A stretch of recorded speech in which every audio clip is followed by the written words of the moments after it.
Hi, welcome to today's video and thanks for joining me. Today we're going to be talking about this subject, your first 5 years in retirement and what you need to do in order to make this a successful transition from working to your retirement years.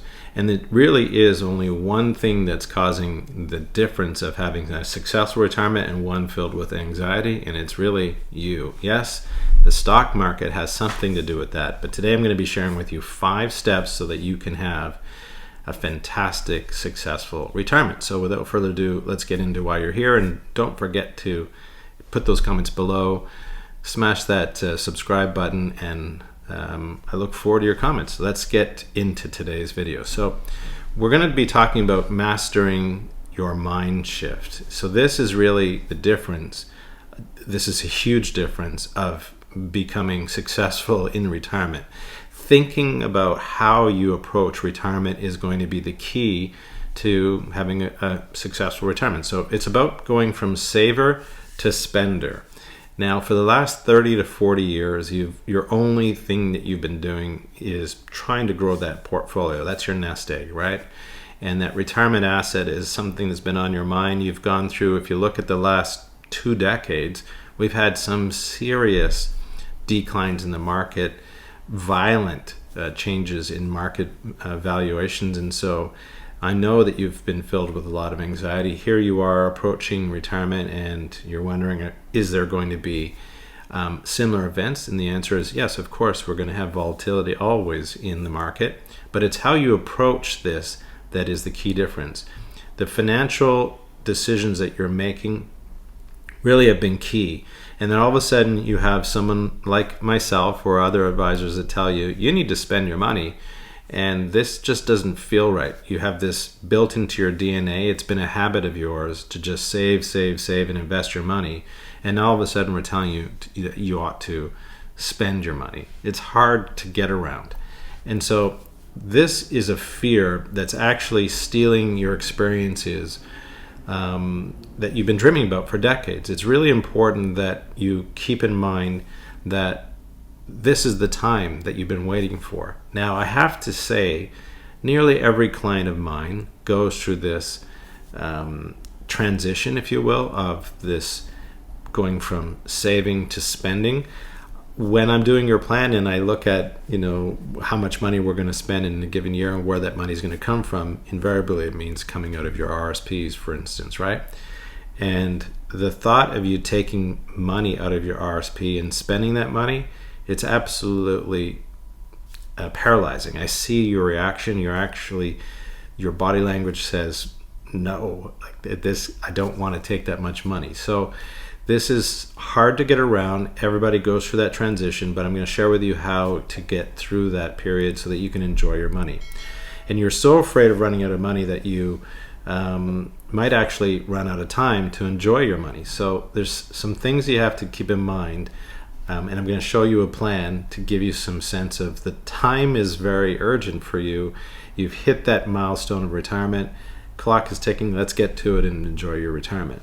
So when you look at that phases of retirement, the go, slow go, and the no-go years, what we're really focusing here on is the first 12 years of retirement, that go. You're in your mid-60s, let's say, and you've got until maybe your early 70s where you have relatively good health, energy, a desire to travel, a desire to do more, and you've got the money for it. Then when you go to the slow go, it's this occasional travel. You start to scale back how far you go away, and start focusing on sort of nesting, getting ready for that period of time where you're going to be not traveling as much. So think of things like fixing things in your home, handrails in the bathrooms, getting everything ready for you to be able to do renovations so that you can stay closer to home. So there's this slow go, and of course there's the no go. So you don't need all of your money in one year. You need your money in different phases of your life, and so that's why getting a plan done helps you to visualize how much spending might actually be happening. So one thing that I take people through is just understanding the withdrawals and how your investments work. So let's just pick a particular year. We've got the RSP in the middle. Actually, we'll just say all the accounts here. You have RSP, LIRA, and a TFSA. The lira is eventually turned into a LIF. The RSP is eventually turned into a RIF, right? And you can see what's happening here. Let's pick age 66. Person is going to take out $80,000 as a withdrawal from their RSP. Whether it's an RSP or RIF, it doesn't matter at this point. We're not talking about taxation. We're only simply talking about how you feel about taking $80,000 out of your RSP. Many of you have this reaction is, this guy's going to just bankrupt me with these kinds of withdrawals. But I want you to bear in mind there is a timeline. So if you look at, say, from age 65 until the average age of mortality in Canada, which is about 85, 86, if you're 65 healthy today, you have a very high probability of making to 85, 86 years of age. So you think about this span that you have. This is a short period of time for you. In this case, it's almost $1 million that we need to get withdrawals going so that you don't have a lot of money in your RIF when you pass away. So there's a short window here. In this case, we have 20 years to do withdrawals. So if you look at age 66, your initial reaction is $80,000, but bear in mind that's about a 6% rate of return that we're showing your portfolio. And so you're making just over $50,000 in that. So you're actually only taking about $30,000 of your money, right? So when you see the 80, remember your portfolio makes money, and so you're actually only drawing down in that 1 year by $30,000 roughly. So give you some rough math, okay? So it gives you some comfort and confidence that you're not depleting your account too quickly. It sounds like 80,000, but it's only 30 in that particular year, okay? So that gives you some insight. Now the other thing to keep in mind is, where does the money go? I'm going to share with you that in the next couple of slides as to how the withdrawal strategy actually works, okay? So how do you frame this in your mind to be able to say, it's okay, I can spend my money? So you're not depleting your money, right? You're finally paying yourself. You've switched from your employer paying you to you paying yourself. This is the key thing. Nothing's really changed here. It's money still coming into your hands, but it's the money that you have deserved. You know, when you've got there and you deserve to have this money. Now you're paying yourself first. Remember that, pay yourself first. David Chilton, I believe, gave you that information. If I'm wrong, somebody to put that in the comments. But now you're paying yourself first. That money's coming from your portfolio, so get after it. Now, this is a powerful resource that you're about to unlock. You've taken all these years to grow this resource, and now it's time for you to spend it. So spending in retirement isn't a sign of failure. It's the successful activation of your life's work. Isn't that so true? All that sacrificing, all that portfolio reviews, the ups and downs of the market, the 2008 financial crisis, and then all the events that came after that. It's just, it's painful for you to chills down your back thinking about all those years where you thought, when am I ever going to get ahead? Now here you are in this moment. It's time to do the withdrawals in your portfolio. Okay, this second thing here is build your reality-based budget. Reality. Okay, I don't see this a lot. I see many of you being very realistic, actually being very conservative with your spending. But there are those that just really have an unrealistic view of what retirement's going to cost them. I've had people tell me, I want to spend, $100,000 a year, and we have $500,000 of savings. And I go, well, any other income sources? So there's clearly a disconnection between how much money they think they can make in their portfolio versus their spending. And I've seen people just have really, really low spending budgets because you're afraid to spend your money. So that's not realistic. You're not going to, starve yourself and clip coupons. So that's just not going to happen. You've got enough money. You need to build confidence. You have to have confidence in your withdrawal strategy, getting some math. I'm going to show you, if you're not working with an advisor, I'm going to show you how to really quickly figure out how you're doing, okay? And you can do this every year. It's really easy. Okay, so many plans fall apart because they're just not working with real data. You have to know exactly how much money you're spending. There's a misconception. It helps people just to sort of like rule of thumb. if you had 70% of your earned income in retirement, that would be enough. Really, that's just throw that rule of thumb out the door. You need to know how much you're going to spend in retirement. So let's give you some examples. You're going to, let's say, stop working. So now you don't need 2 cars, maybe 1 car is sufficient for many people. You don't have to buy work attire. Think of all you people that are in really like office attire type of clothing. It's a rare thing. Now you're going to put on a suit and a button-up shirt or a really beautiful office kind of work environment. Now you're going to be in jeans or sweatpants and just relaxing around the house. The only time you might get dressed up is if you go out for dinner. So that kind of spending might change, but your travel might pick up for how much you're going to spend. Your hobbies, you might start to do those more. So you might go out for dinner a whole lot more now that you're available to just go and see things. So while some expenses will drop, other expenses will fill in those spots, okay? So here's how you actually begin. I want you, now, if you're just starting retirement and you haven't done this is going to be, I know why you're filled with anxiety, because you don't want to have this blank spot in your mind. It's just hard to begin retirement in that way. But if you got a couple of years before retirement, take the last 12 months of bank statements and credit cards and pour through them. For all those people who are familiar with Excel spreadsheets, build yourself an Excel spreadsheet. I would like to tell you it would be so much easier just to contact someone like me and do a plan, but you need to be able to give us the data, right? So you need to go through this exercise. Go through your bank statements, your credit card statements, and be honest about what's going on. It's not about judging yourself. How much did I spend on Starbucks? How much did I spend on doing these silly things? Forget about that. Just be honest with your assessment and figure out exactly where you actually spent money. This is really important. Then I want you to take your expenses and split it into 2 categories. It's going to be your needs and your wants. Now, you have to be careful about this. Some people say, I can't live without Prada, and so I have to have Prada clothes. Okay, well, let's just be fair and be honest. What are your real needs? Utilities, taxes, paying taxes, right? Gas in the car, insurance payments, groceries, clothes, going out for dinner, moderately going out for dinner. And so that's really sort of your basic needs. What would it, picture yourself as an old retired couple, or if you're a single person and you don't have enough money and you're living off of a guaranteed income supplement, what would be your expenses, right? Think about that. That's kind of basic needs. The theory here, philosophy here is we want to be able to see if your current income and assets can sustain your basic needs, right?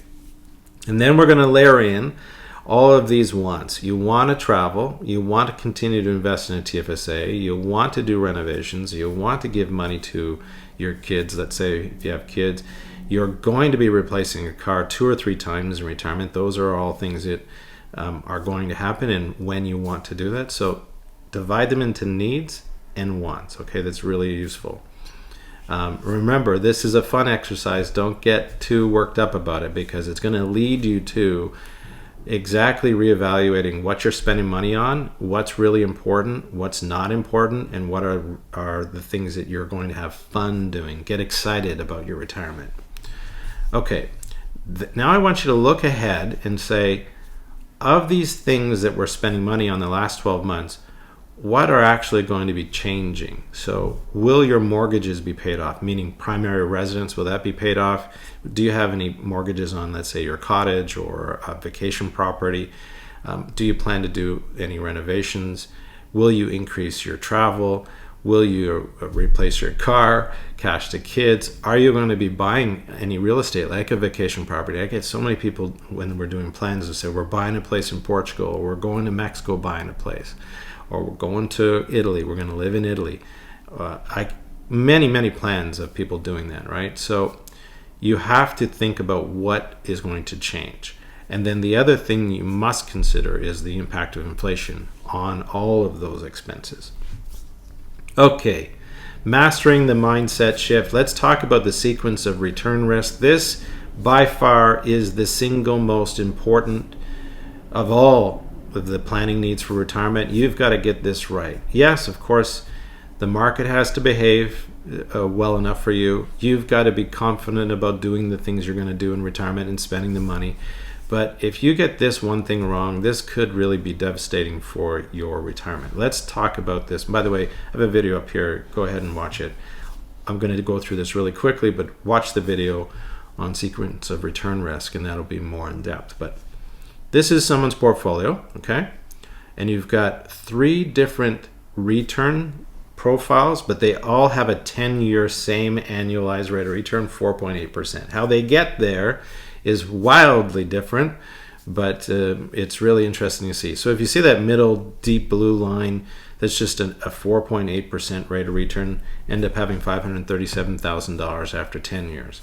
Now, if you get 2 positive rates of return, so sequentially, first year retirement, positive rate of return, second year retirement, positive rate of return, and even though the market goes up and down, you end up having $586,000 after 10 years.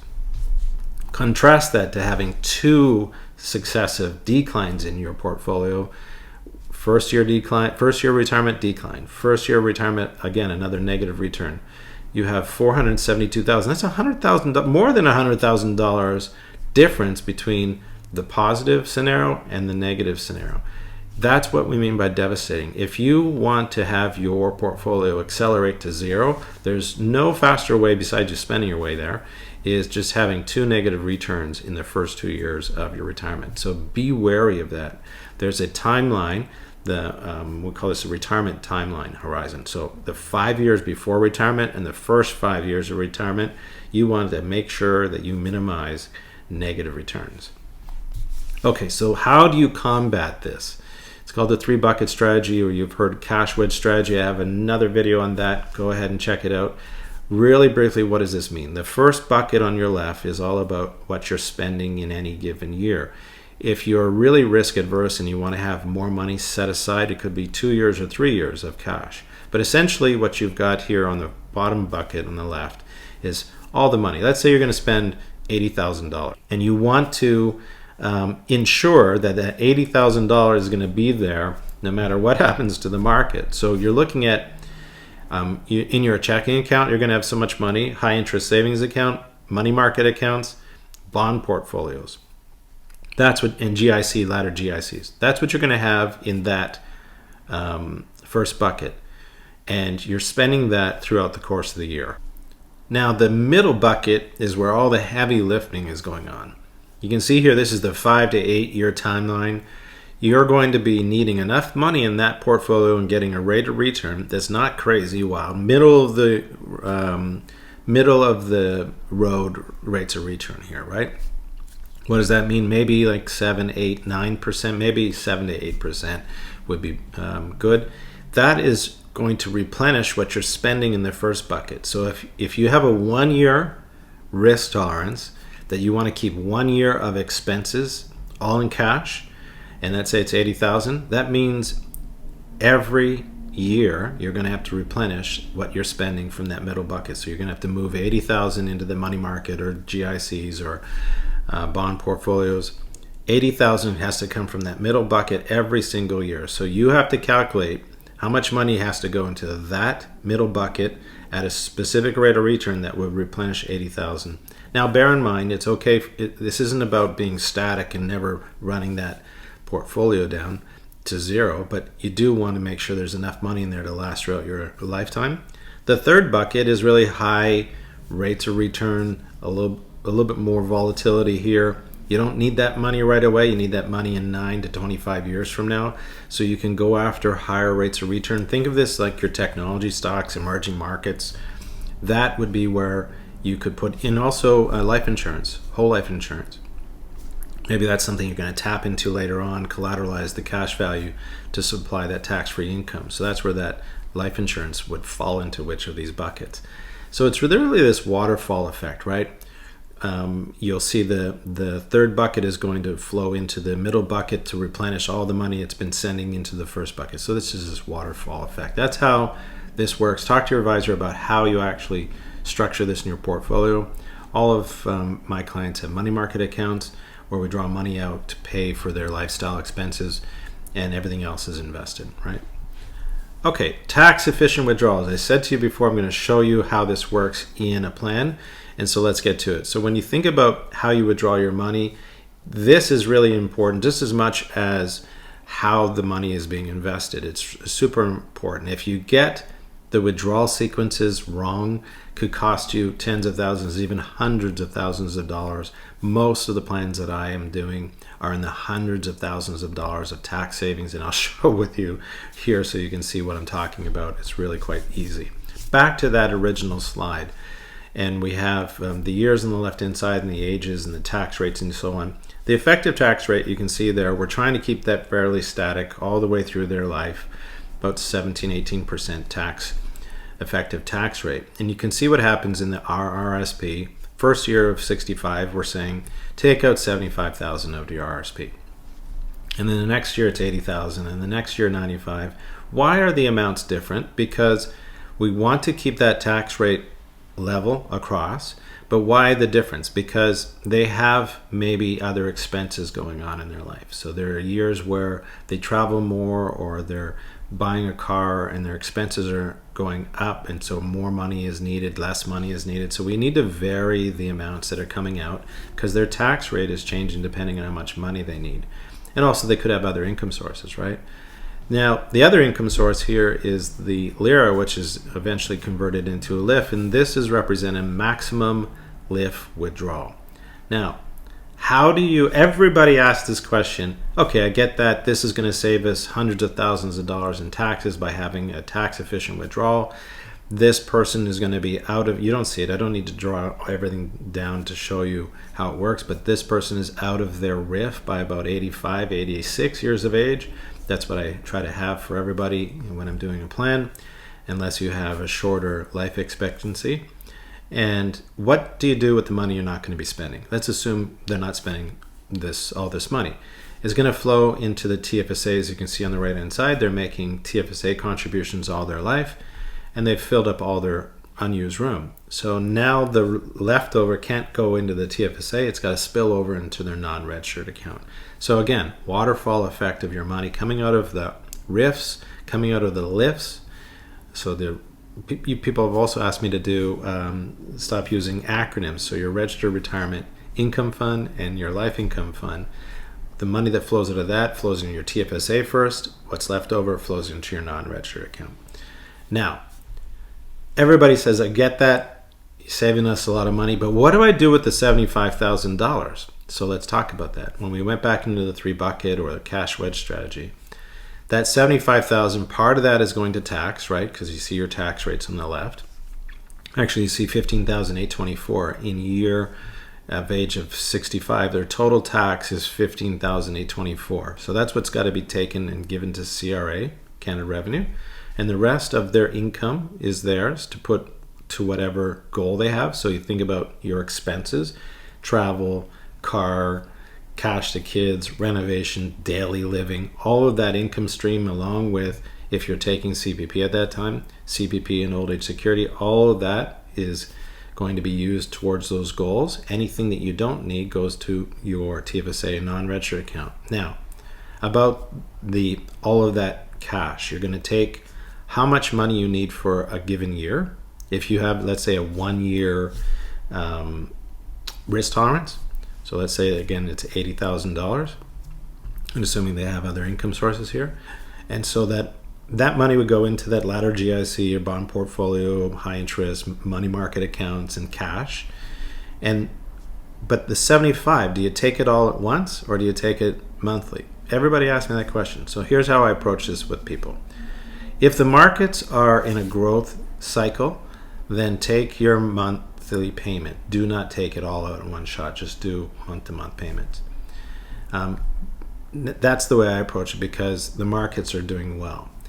But if we're in a period of long, like a recession or uncertainty, and things appear to be looking like a bubble, let's say, take all the money in one shot and do that cash wedge strategy with it, because you just don't want to have anything derail your retirement.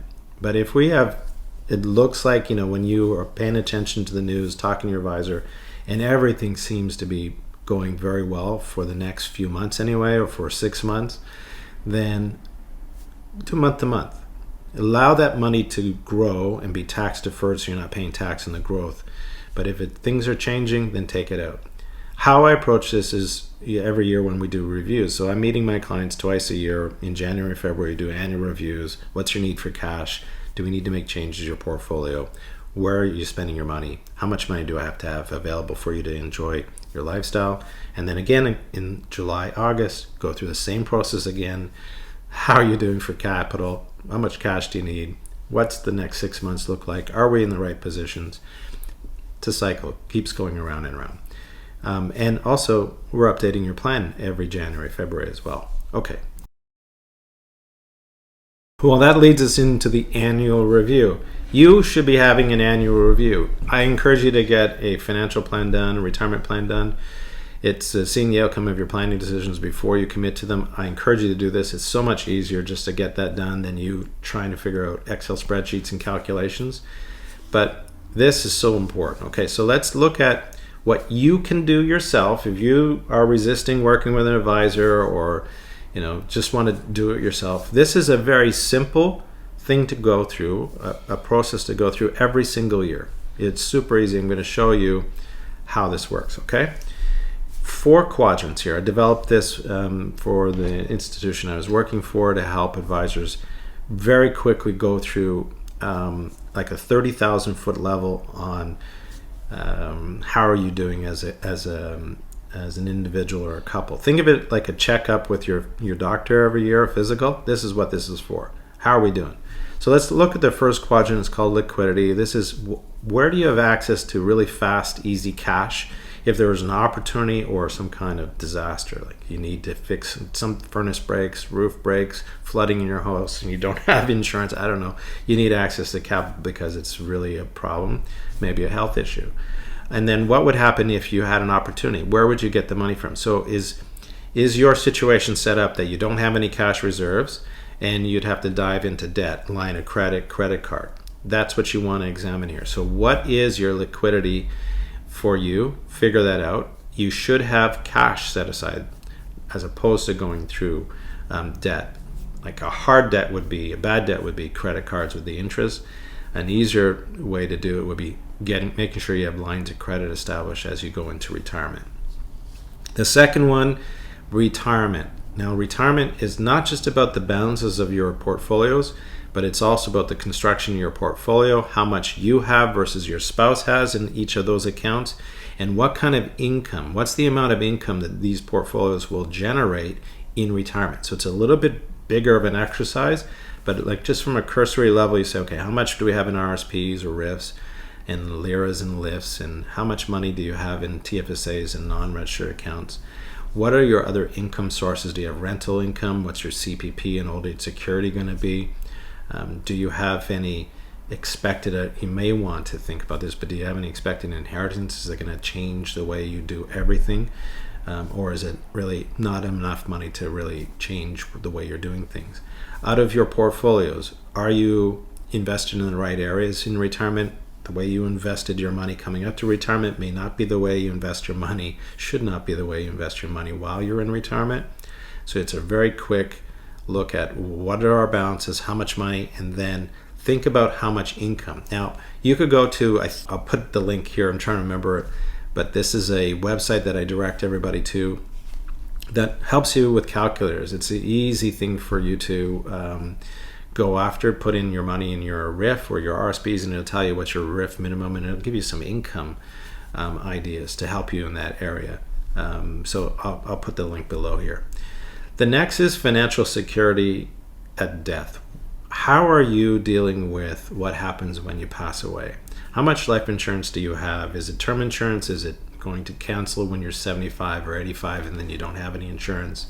Do you have a whole life strategy that's going to go into throughout your retirement? How much is that? Examine whether or not you do need all of the insurance that you had when you were first starting out in your career and you had these big policies. Now, as you've entered retirement or close to entering retirement, do you still need that level of life insurance? You want to examine how much insurance is really necessary. Now, the other question would be is, do you believe in insurance at all? Are you going to pay for your funerals by cash, for instance? How much is that going to cost? Are you going to prepay those types of things? Are you going to have a cremation versus burial? Those costs are different. Are you planning on being buried in a different province and factored in the cost to be transported, or even out to a different country? So what are your financial needs at death? This is really important to nail this down. I know for some of you it's hard to think about these. It's difficult subjects, but it's a cost. If you don't figure it out now, it's a cost that you're going to be translating to your executor and to your family members to figure out what did this person want to have done and where is the money going to come from to pay for that. So get it done first. And then disability. Many plans that we're doing really focus on rainbows and unicorns, right? Great markets. You're going to work right up to retirement. You're going to spend this amount. We're not going to have any, curves in our life. And that's just not the way life works. So you have to ask yourself this question every single year. What would poor health do to your plan? Whether it's if you're working right now, what would poor health do to your ability to save more money for your retirement? Because if you can't, your greatest asset is your ability to earn an income. This is your greatest asset. If you cannot work and earn an income, all of the savings that you need in order to get to retirement is going to be diminished, and that puts your retirement at risk. So what is your plan for poor health, loss of your ability to earn income? What would disability mean for you in your way that you operate your life? Would you have to change where you live or how you live because getting in and out of the house is much more difficult? Or doing a lot of renovations to your home in order to make sure you can continue to work there? Would you need any help, some PSW workers to come in and help care for you? So you have to examine that every year of your life. Say, what would disability, so whether it's a stroke, heart attack, or an injury, cognitive issues, what would that do to your retirement or even leading up to retirement, and how are you dealing with that? If you go through that cycle every year, real quick, it should take you maybe a half an hour of your time. Get yourself a coffee or tea and just work through that. It's a simple napkin math, real quick. How am I doing right now? If you don't want to work with an advisor, this is a really good, healthy thing for you to do to make sure that you're set up and secure every year of your life. Okay, so that's the end of today's video. I appreciate you going through this video. Have a question for you. Do you have a retirement plan? If you don't, how come you don't? Put your comments below. Would love to hear your reasons for why you don't have a retirement plan. And bear in mind, 2 out of 10 people have retirement plans, and it might be the reason why so many people have a lot of anxiety about retirement. So put your comments below. Again, thank you for watching today's video. I look forward to seeing you in the next video. Thanks, and be well.